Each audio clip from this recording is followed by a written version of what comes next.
When you create art, do you often feel like you are creating or exploring the same thing? It's a great day to be alive and an artist. My name is Matt with the Hat, and today we are going to talk about expanding your emotional range. So, before I came out to myself, I really lived in a place of limited emotions. Accepting myself was something that I couldn't do because if I accepted myself, my entire world would collapse. And so I felt only a couple of emotions, mainly numb, often anger, and lots of loneliness. And so, as a young artist, when I was creating my plays and when I was acting in my shows, I was drawn to these emotions. And then I discovered something. I discovered that there was a lot more to me than these simple emotions.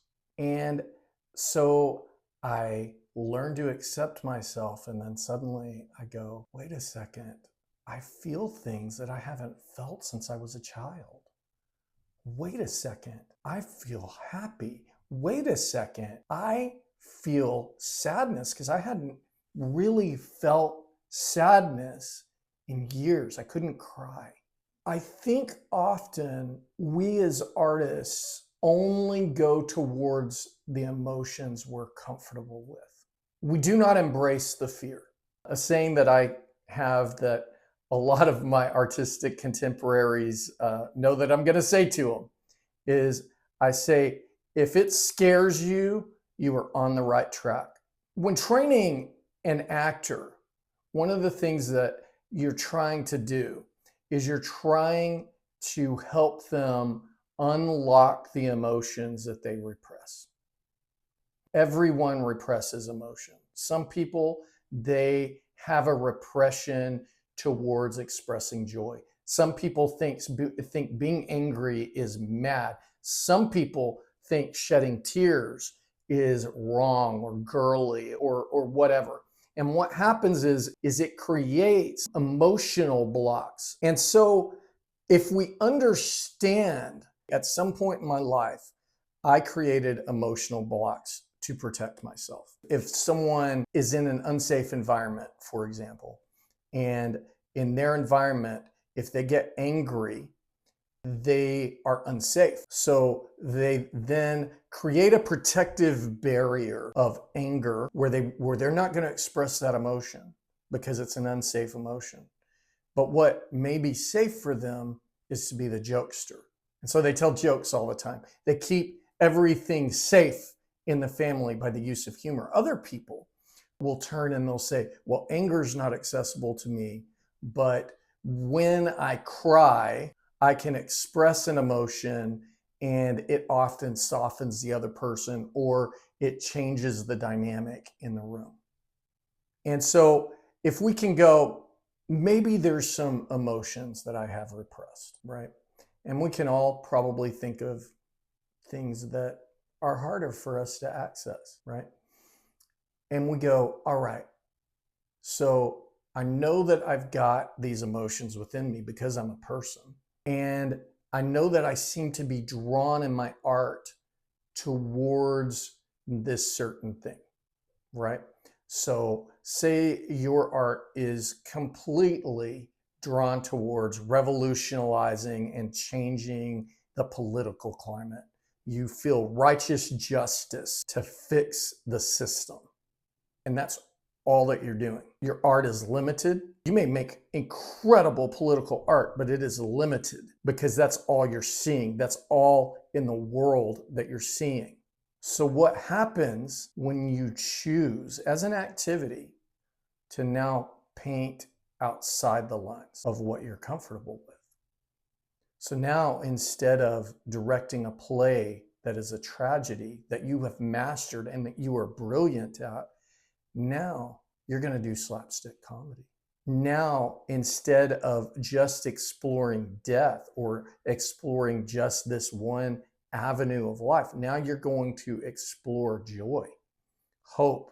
You're going to explore the emotions that may seem soft, right? I've heard people say that before, that doing comedy is soft in the theater, or oh, if I sing this positive song, I'm no longer telling the truth. The fact of the matter is, if all you do is dwell on the darkness, if that's the only place you go, your art is limited.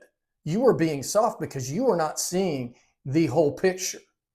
Your challenge today is to go in, and it can be your primary art, it can be a secondary art, it can be an art you have never tried before. Is your challenge today is you're going to go in and you're going to explore an emotion that you are uncomfortable with sharing with the world. And it could be anything, right? And you're going to explore it. You're going to paint it if you're a painter. You're going to write poetry about it. That one time when I felt joy. That could literally be the title of your poem. You're going to act a character that is feeling happy for once, right? And you're going to explore these suppressed parts of yourself with this art. And I have a feeling that if you're authentic with that, something beautiful and magical is going to happen. Your art is going to evolve.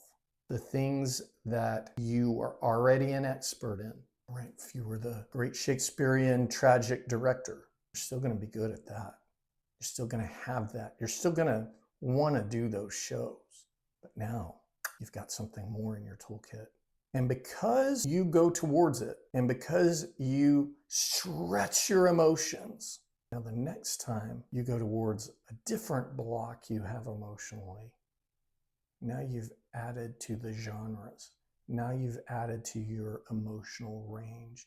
And as you continually explore this, your art is going to gain more truth. You're going to gain a bigger audience. It's going to tell more compelling stories. I do want to say that, as I say with every other art form, you have to allow yourself to be a beginner. Meaning, if you haven't explored this emotion in years, it may be a little clumsy at first. It's okay to suck at something. It's okay, because if you continually pursue it, you're going to get better and better and better, and you're going to learn and you're going to flourish, and your art is going to have more impact because now you have nuance and texture. You are amazing. I love you. You are so courageous doing this artwork. Keep making art and have a beautiful day.